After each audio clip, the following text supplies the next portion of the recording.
When winter comes to Montana, snowstorms and cold bear down for months. But for some, winter is a season like any other. You just have to be ready to face it.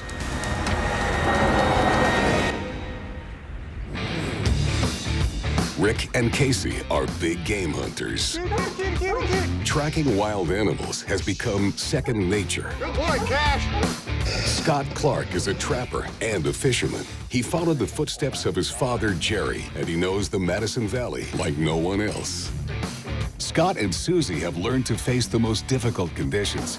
They're the only ones to live all winter in the brutal Big Hole Valley. The Whites and the Hollenbecks have their ranches to run and animals to feed. Many animals to feed. Jenny is a sled dog breeder and an outstanding competitor. Her team is one of the best in the state.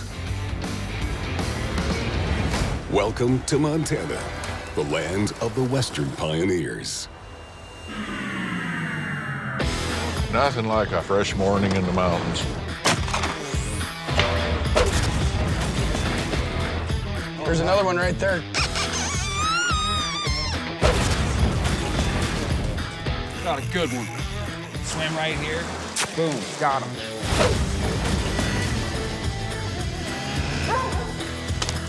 Good boy, Cat. Woo! Woo!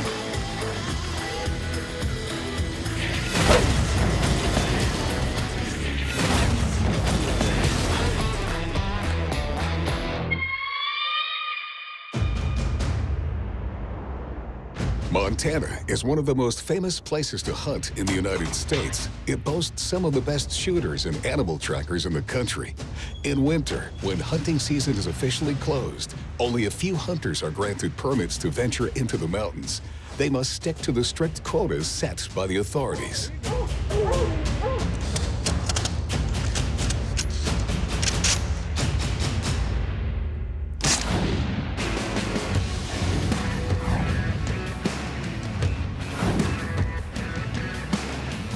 Near the village of Two Dot, on the Whites family's ranch, Rick and Harrison obtained a special license to cull 2 female elk from the herd on the ranch lands. In recent years, the number of elk has seriously increased. They feed at the cattle grazing areas and deplete the resources. We've got about 4,200 elk in this herd. There's really only enough feed for about 1,500, so we're 2,500 over what can be sustainable here. If we can't make a living and make this sustainable, we're gonna be gone, you know. There was at least 200 here the other day in this pocket. I don't see a thing. The 2 hunters have spent several days trying to locate the herd, but the conditions are not in their favor. You know, with this wind blowing 40 miles an hour there's not an elk in the world going to be out in the open. A strong wind and unusually warm winter temperatures caused the elk to stay hidden in the trees. At that point, the wind was blowing so hard you couldn't hardly stand up. That's blowing right in our face right here. It was just brutal conditions. Well, they could be anywhere. Fucking wind. In the first 3 days, we covered a lot of ground, looked at a lot of different areas for elk. We basically hunted one end of the ranch to the other, which was basically probably 8 miles. We set up in places where we knew elk were there. As the elk didn't show up,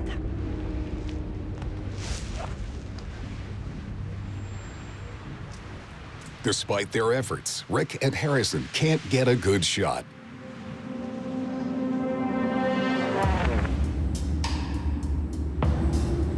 But in Montana, the weather can change on a dime. And after 3 fruitless days, the hunters can count on a new ally, the cold.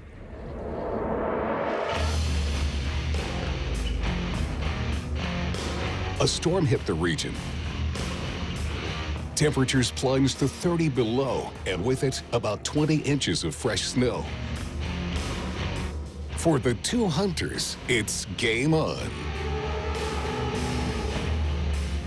When the temperature gets below zero, they need food in their belly to keep them warm.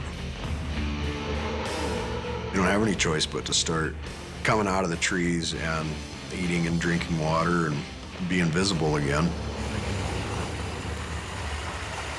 This morning, Rick and Harrison head to a part of the ranch where elk might come to feed. I think right on top of that. The animals prefer these vast open spaces. Yeah. Harrison is in charge of tracking. As the blizzard intensifies, he must approach as discreetly as he possibly can. We left the pickups over on the other side of that ridge, and we're going towards those big towers over there, but I don't want to walk across this open basin, so we found this little coulee to walk down to keep us a little better concealed, and we're gonna go look into a drainage over there and see if we can see anything.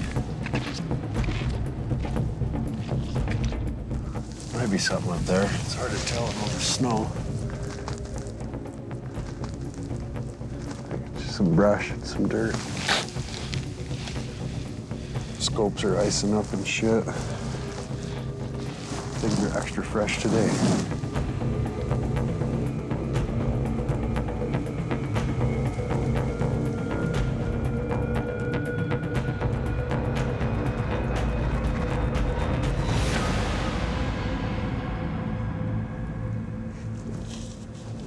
I peeked over this ridge and I don't see anything.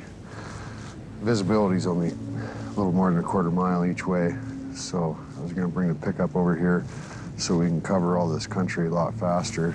But the way this wind's blowing, we're gonna have to start at that end and work our way this way so the wind doesn't bust us if there's anything down here. So I'm gonna take a brisk walk back to the wheels and try something else.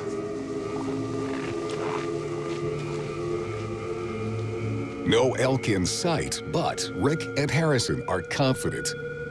And the hunt continues.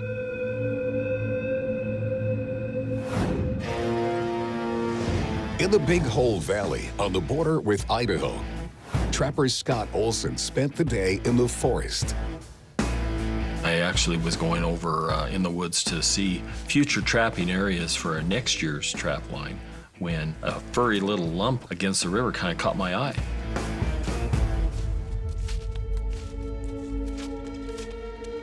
I couldn't tell from where I was at what it was, but it was intriguing, something out of place.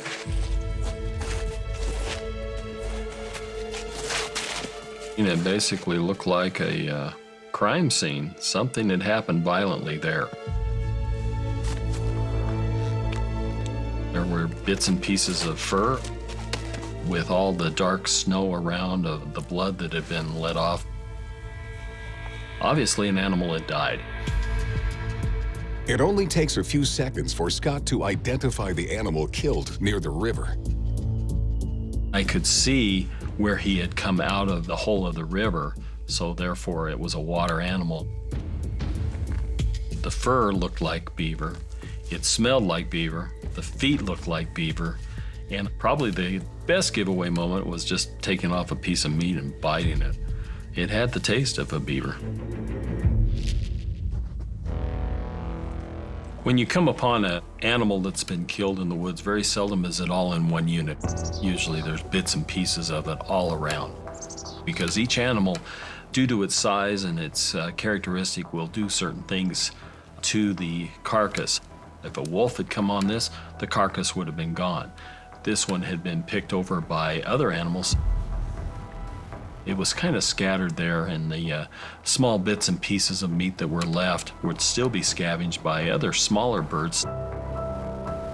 I wondered what had killed this animal and taken the big part of the body away.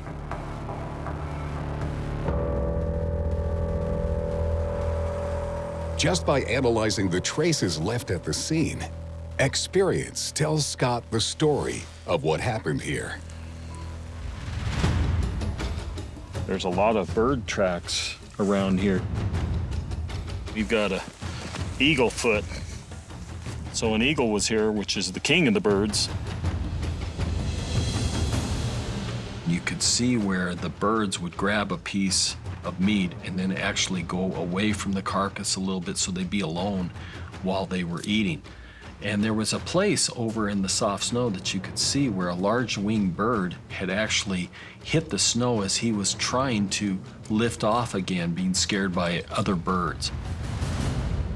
Now, for a large bird to be scared means there was something bigger coming in. So as I looked at that, I was able to see that there was a small little tuft of a black down feather.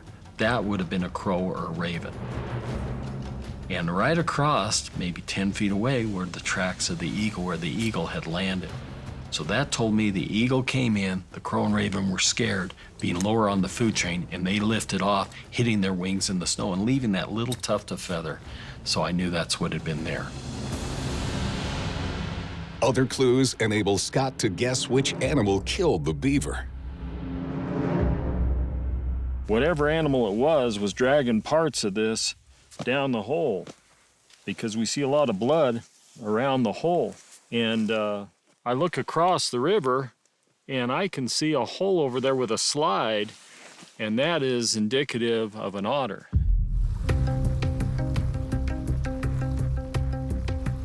And an otter is a ferocious meat eater. A lot of fish they like to eat in the winter.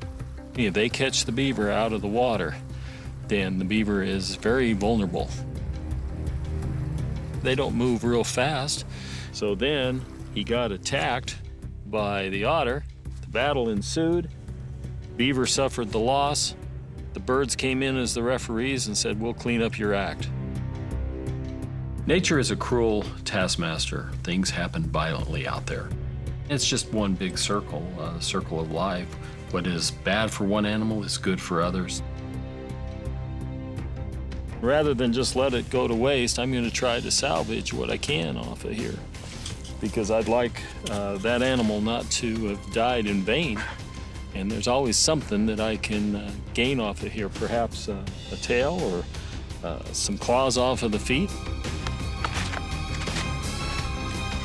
It's time to go to Scott Olson's workshop, because the trapper is also an artist recognized throughout the region for his creations inspired by Indian traditions, and these few beaver remains will be useful to him.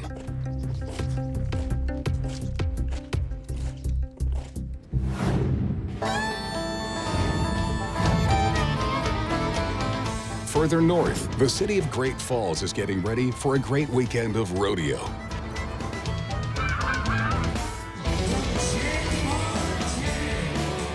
This is the setting for the season finals. After 8 months of competition and 35 rodeos organized throughout Montana, the 12 best cowboys in the state will compete for 3 days. Among them on the circuit is Henry Hollenbeck, nicknamed Hank. He's here with his wife Sarah and his son Rhett. Henry is one of the oldest on the circuit, but one of the best and most respected. He's won the all-round title for the last 2 years. Being the all-around guy, it's kind of interesting because you're just the guy that can do it all, and there's not a lot of cowboys that do that.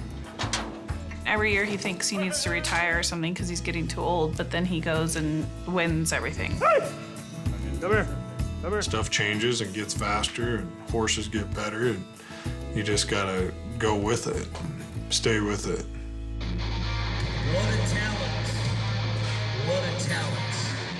Number 1 in the year. But this year is special for Henry. Usually his favorite event is the tie-down roping. It involves catching a calf with a rope and tying 3 of its legs. But now, at the end of the regular season, he finished first in steer wrestling, scoring enough points to put him in reach of the winner's circle.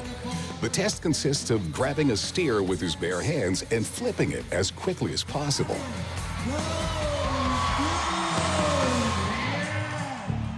Steers, they usually weigh between 500 and 650, 4 times your body weight. But part of it in steer wrestling is leverage.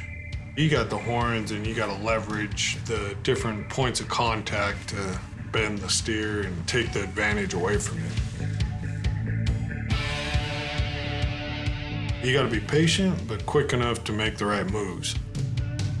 You really lever down and be patient, and when you feel their weakness, that's when you get the nose and man versus beast.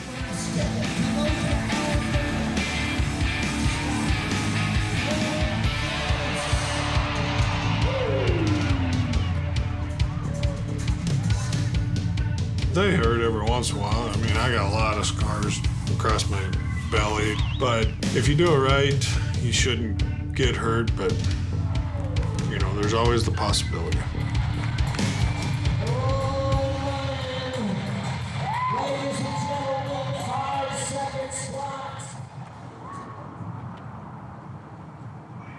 On the eve of the first round, the champions evaluate the steers they'll compete with.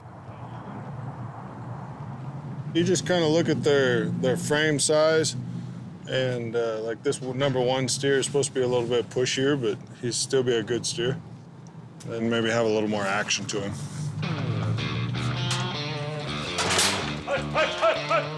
Come here.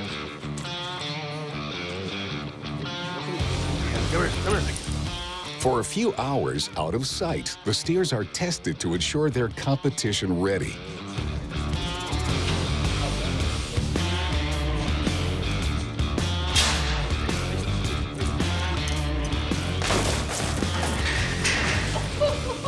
We had a little discrepancy on the last one, and then the one that ran down the fence and tipped the guy over. We ran him back one more time just to kind of show him who's boss.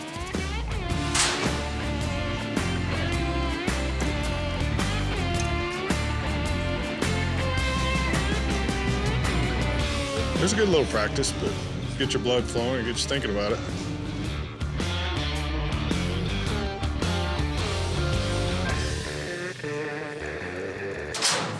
What's kind of difficult about the steer wrestling is you kind of only have one shot. Once you leave the chute and you're coming up on the steer, you can't just keep running around. You got one shot from one end of the arena to the other end of the arena. He's gotta get some money. He's gotta get some money.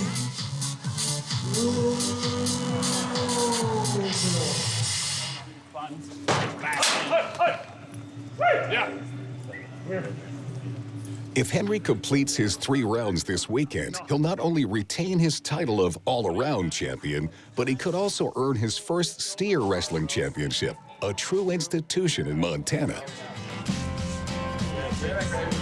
With the finals, the rounds pay, I think, $2,300, $2,400, and then on down, and then the average pays $3,600, I think, was the average to win that. So there's a lot of money on that. And that's why it's worth making it to the finals and doing well, because you can win a lot of money. In the big arena of Great Falls, everything is ready for the season to end in style. On with the show. Well, it's pretty good unless I look down. 100 miles south near the small town of Livingston, Jenny Rodewig breeds sled dogs. Montana's sled dog competitions are legendary. Jenny, just 23 years old, is already one of the most famous mushers in the state.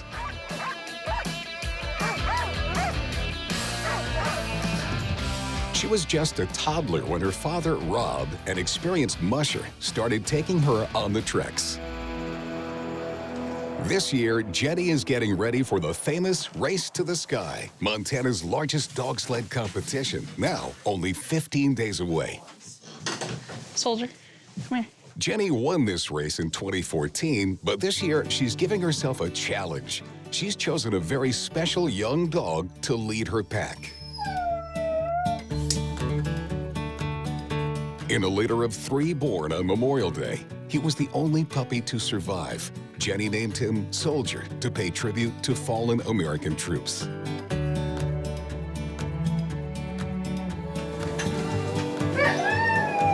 He was a fighter and born on that day, so I figured Soldier was a fitting name. But when he was about 8 weeks old, I noticed something was wrong with the way he moved and the way he ran, and just something didn't look right with his rear legs. He basically didn't have a hip joint on his one leg that didn't develop. But I decided that, you know, he was such a happy puppy and he had a great personality. So I decided, well, we're gonna continue on. And when he was about 6 months old, I put him in harness for the first time. And it was just, it was like, I mean, he was born to do it. Soldier was definitely a born leader.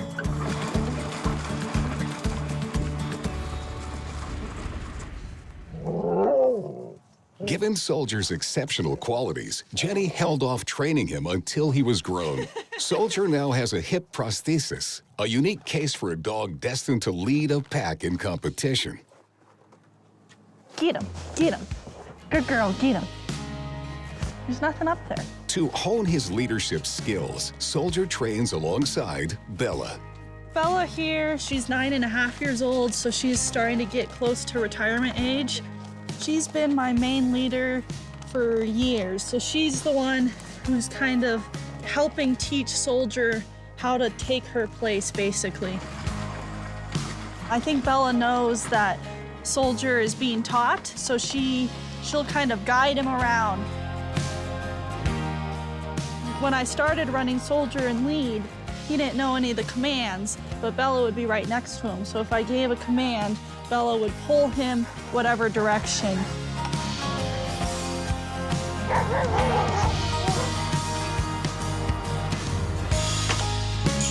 Jenny has scheduled a few training sessions. The date of the race is fast approaching, and her team must be ready.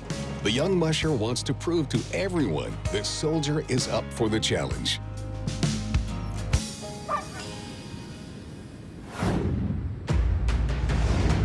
In the mountains overlooking the village of Two Dot, Rick and Harrison continue in search of elk. So far, no luck finding the animals that hide in the forested mountain, but they hope this new day of tracking will finally bring them the results they've waited days for. We'll be working up this thing too. There's 100 head right in front of us. We're gonna just let them walk off of this hill before we move again. The cold has driven 100 elk out of their hiding place. The rest of the herd must not be very far.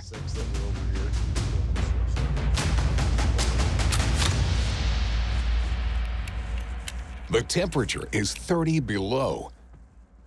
The hunters are equipped to withstand the cold, but only carry the bare minimum to climb the mountain.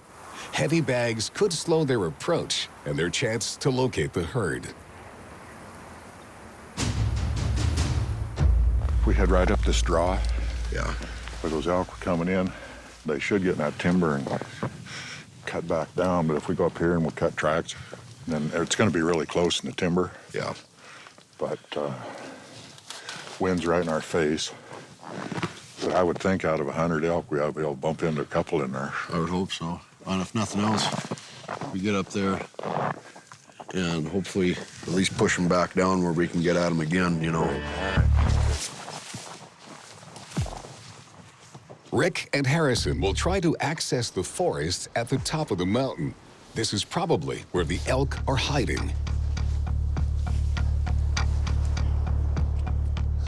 You see that bench up there in the timber? I don't think we want to get above it. No. Just hang down through there.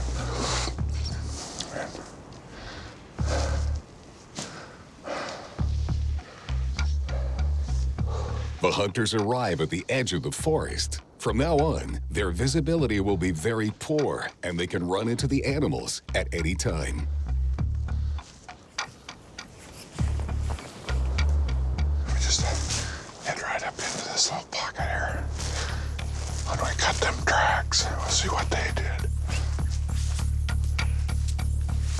The goal is to patiently follow the elk tracks to determine the direction of their movements, all without being spotted.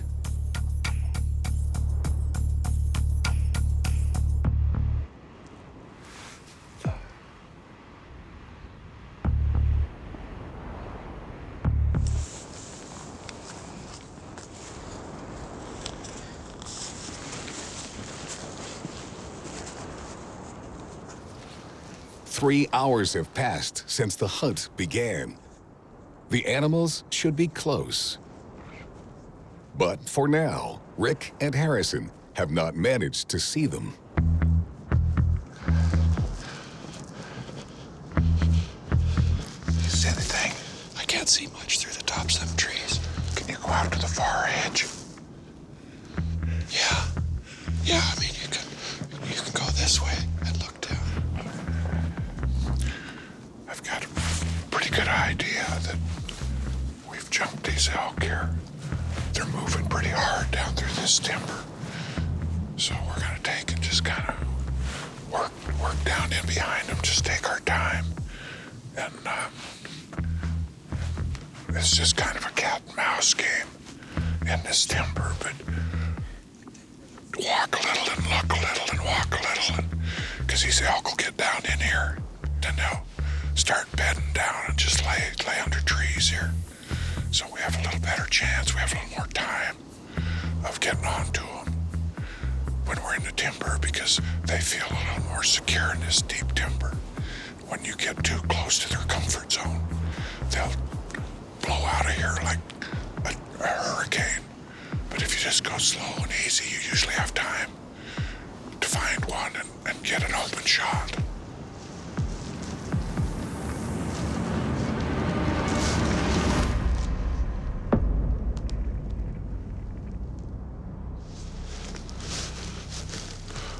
We're about fucking busted. How far away? 400. Laying down. All right. Straight across this draw from me. Just sit for a minute. It's a bull looking at us, I think. I think it's a cow blower. There's one above it laying down.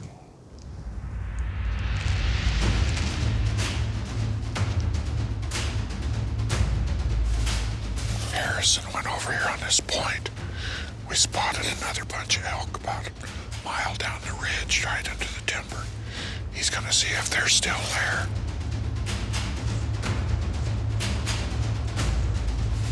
Harrison tries to follow the tracks of the small herd inside the forest. But the animals they glimpsed at the edge of the wood seem to have vanished.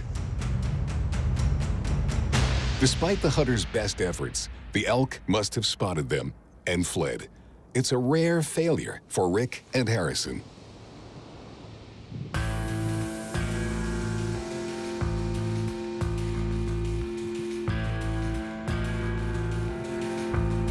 This hunt for elk tests every ounce of the men's patience, but they still want to have the last word. Tomorrow, they'll return to this area because they know now that the herd is there somewhere in these snowy mountains.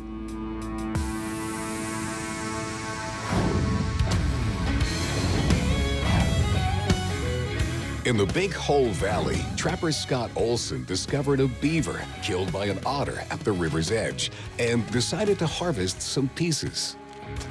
I'd like that animal not to have died in vain.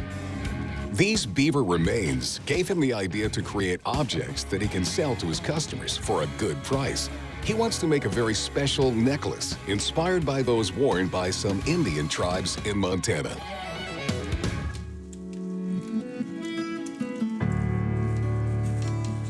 The Indians referred to these things as medicine bags. It held parts of animals, parts of things that they had found, a shiny rock, a piece of flint, a claw, something that was special to them.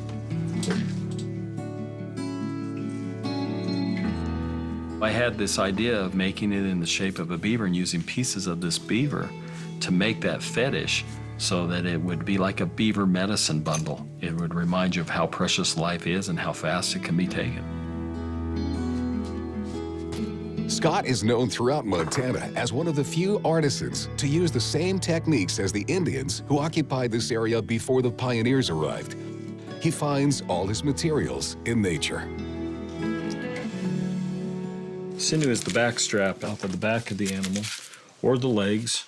It is basically tendon, and it has hide glue on it. That's what gives it that kind of amber color. There's glue that holds those fibers together. When you take off the fibers by pounding it, you'll get individual little fibers that you use as thread. And because they're brittle, stiff, you have to wet them down. And by putting them in your mouth, it causes the glue to get soft and become limp. Then you can sew with it, and then as it dries, it cinches down tight.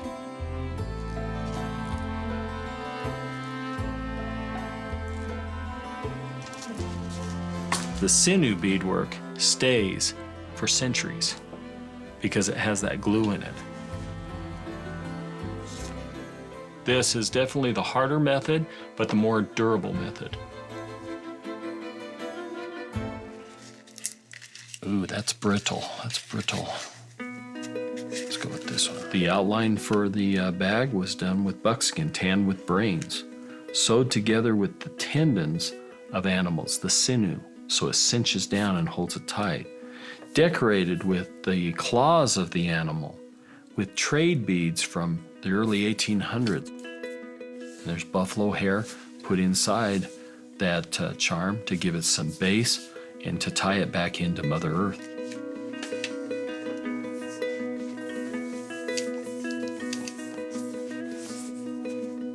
A fetish necklace in the shape of a beaver. And another with the animal's teeth. Scott knows how to make the most of the remains. It becomes worth $150 to $200. It's totally original.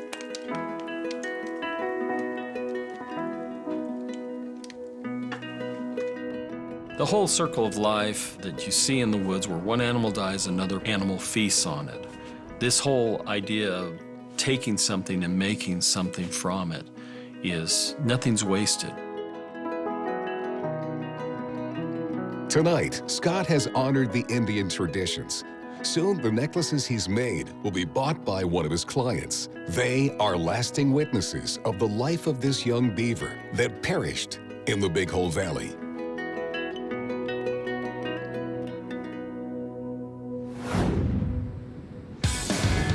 In the city of Great Falls, Henry Hollenbeck prepares for the first round of finals in the Great Rodeo Weekend.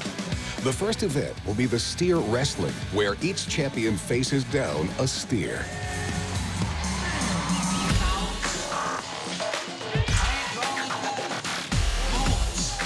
In the finals last year, Henry's fast-moving steer made him bungle the jump.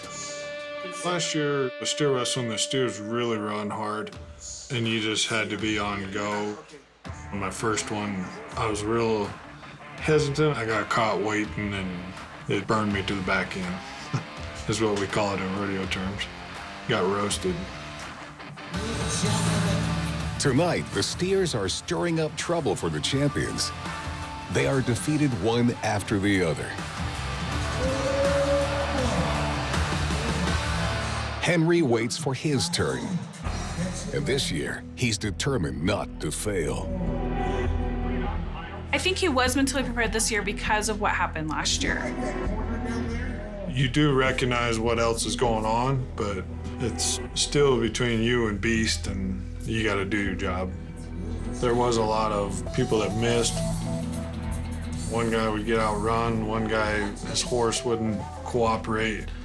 And those, you just got to recognize them, but you got to stay focused to what you're going to do.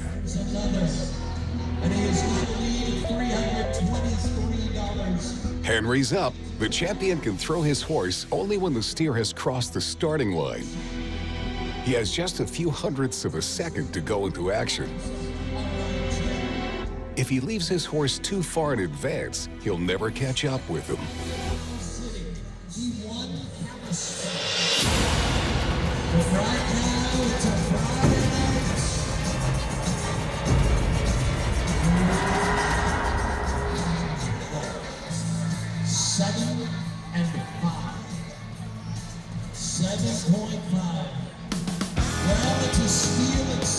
I had a nice, honest run in the steer wrestling. It wasn't super fast. I think it was like a 5 or 6 second run, and it was just a nice run to get under your belt, and then you can build off of it.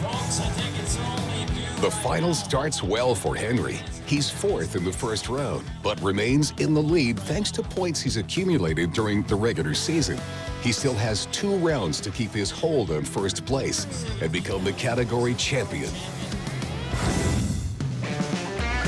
At Paradise Valley, north of Yellowstone National Park, Jenny Rodewig arrives with her dogs. It's the last chance for training before the legendary Race to the Sky, which starts in 15 days.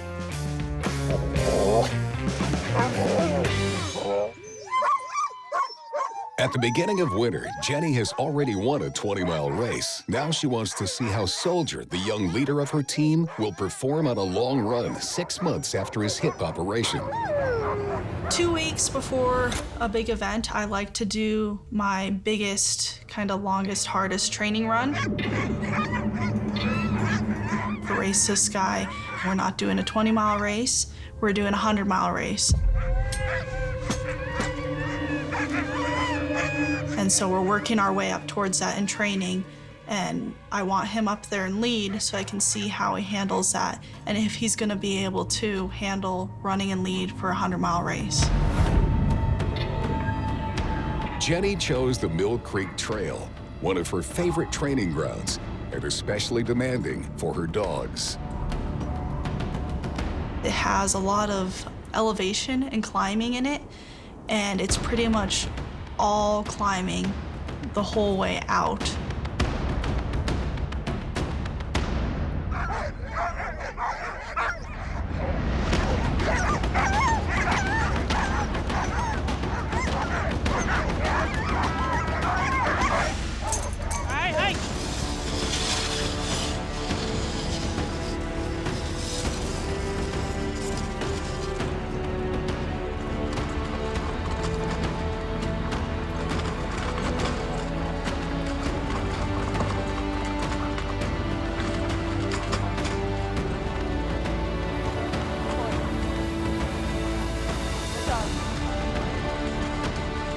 On the trek, the link between the musher and her team rests entirely on the shoulders of the 2 leaders at the front. To be a good lead dog, they have to really be able to focus and also be able to listen to my commands and want to please.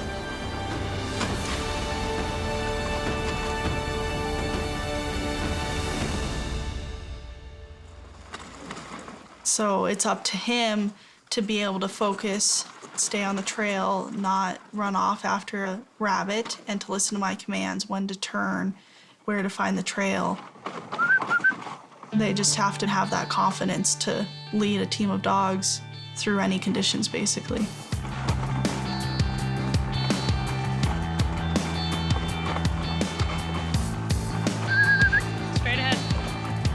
After 6 hours on the track, the dogs are launched at a brisk pace on a long, straight course. The sled reaches 15 miles per hour.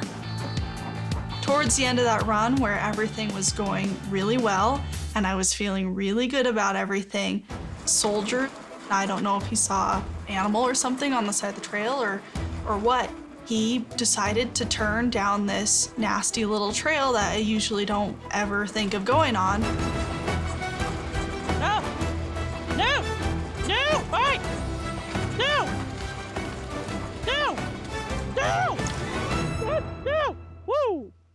I think he caught Bella off guard and just drug her down there. And he did so quickly, I didn't have time to stop before we were headed down that trail. The sled tipped over and I lost control. And if the sled is not upright, the brake does not work at all. Whoa! No! Whoa! When the sled tips over like that, it's no problem for such a powerful dog team to just drag me right through the snow. Woo!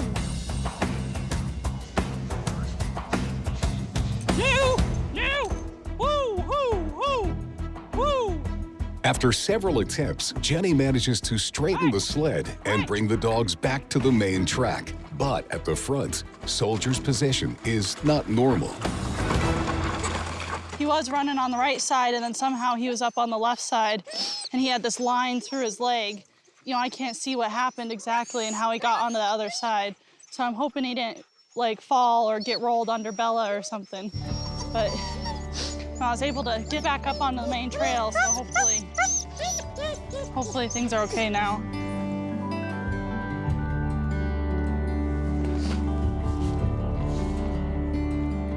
It's impossible for Jenny to know if Soldier's prosthesis was moved or damaged in the accident.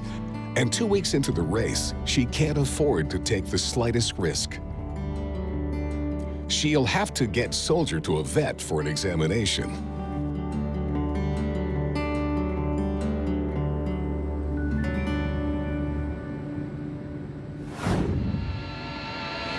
In the mountains overlooking Two Dot Village, after their hunt from the day before, Rick and Harrison head to where they located part of the herd. Their past few days of failure have proved one thing.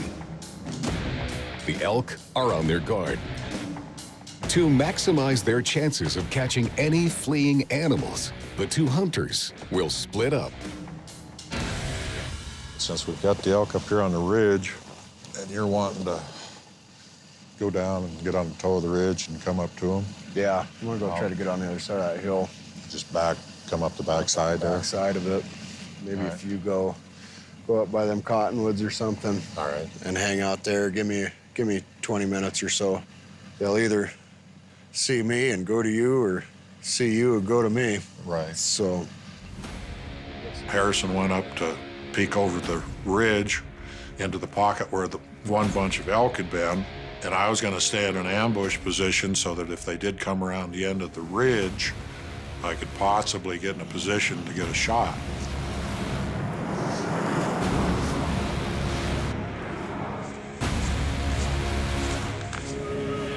Just going straight for those trees.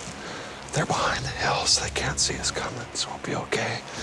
Unless they come around the corner and bust us. But for right now, we're good. I think we ought to hustle up that way.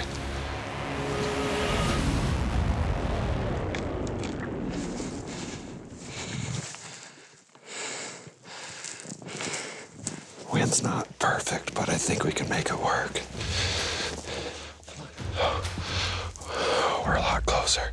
We still probably got like 1,000 yards to go, but it's working nicely. I'm not sure how far they are. I'm gonna try to get up to where I can see them a little better and figure out how I'm gonna do this.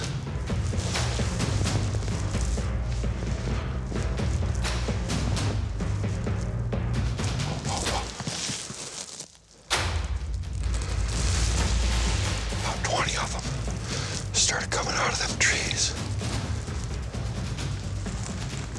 It was probably 700 yards, I would guess, but since I was above them and there was no wind or anything to worry about, I felt pretty confident on taking a shot. So belly crawled up to the edge where I could see, and so cold I couldn't even feel my hands. I couldn't feel my finger on the trigger.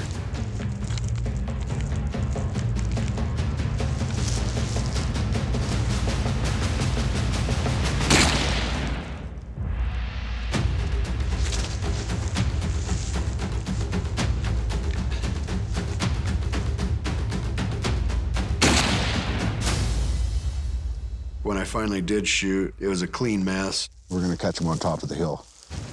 That shot got everything standing up, and there must have been probably 700 altogether between the ones below and the ones over here and the ones that I couldn't see in that bowl of that ridge.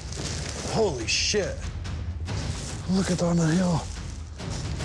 They all kind of came together on top of that ridge and went way out, right above a cliff, and then all flowed down into that basin to the north of us. I want to hustle up to the top of this ridge and see if I can cut them off before they get up here.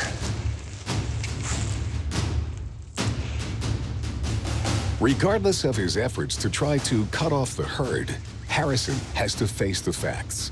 The elk are too fast, and the night will fall too soon. It's time to go back to camp. But despite their failure, their strategy nearly worked. Tomorrow, they will try again, and maybe their patience will reward them.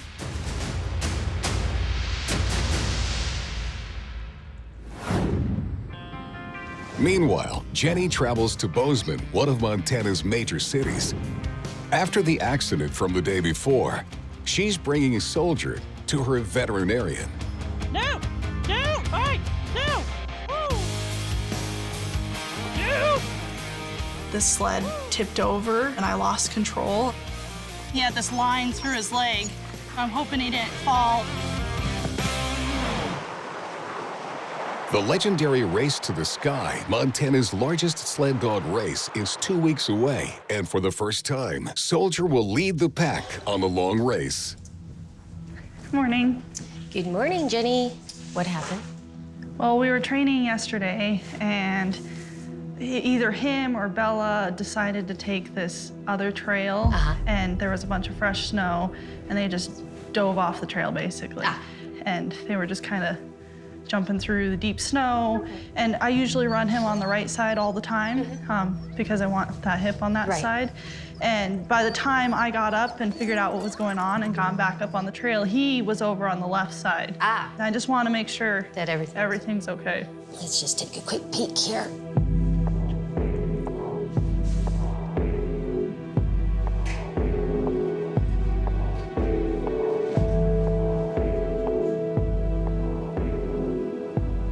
So far, so good. Good flexion. We can always take an x-ray and find out, make sure that it's still, the implant is still solid, which is what we would like. Yeah, I'd rather know, you know, especially this close to the race. Right, right. The operation took place 6 months ago, and since a hip prosthesis has never been placed in a sled dog, veterinarians don't know if the prosthesis can withstand such strain.